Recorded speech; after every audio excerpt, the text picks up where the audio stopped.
भीषण अपघात झालेला आहे। आपण पाहू शकतो, आपण आता त्या सध्या घटनास्थळी आहे। पुण्यातील शिलाई चौक जो सर्वात रहदारीचा मार्ग आहे, या ठिकाणी हा भीषण अपघात झालेला आहे। आपण पाहू शकतो जी बस आहे, या बसचं मोठ्या प्रमाणात नुकसान झालेलं आपल्याला पाहायला मिळते।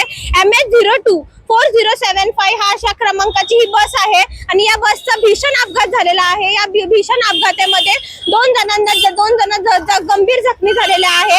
आता सध्या त्यांचं दीनानाथ मंगेशकर या हॉस्पिटलमध्ये त्यांना उपचारासाठी पाठवण्यात आलेले आहे।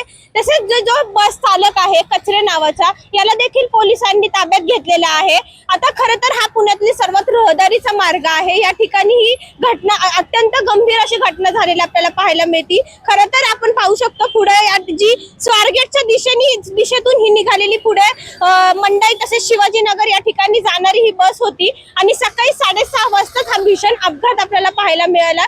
खरं तर हा इतका भीषण अपघात होता की जे हे बॅरिगेट्स आहेत, जे सुरुवातीलाच आपण पाहू शकतो जे बॅरिगेट्स आहे ही तोडत ही बस पुढे निघाली आहे। खरं तर पुण्यात आपण पाहतोय गेल्या 2 ते 3 महिन्यांपासून वारंवार असे अपघात होतात आणि हाच रस्त्यावरती जवळजवळ हा तिसरा अपघात आहे जो अत्यंत गंभीर प्रकाराचा आपल्याला पाहायला मिळतोय। खरं तर अशा मध्यवर्ती भागात असे अपघात होत असतील तर पुणेकरांना देखील आता भीतीचे वातावरण निर्माण झालेले आहे। याहून मी पूजा मालुसरे, न्यूज अनकट।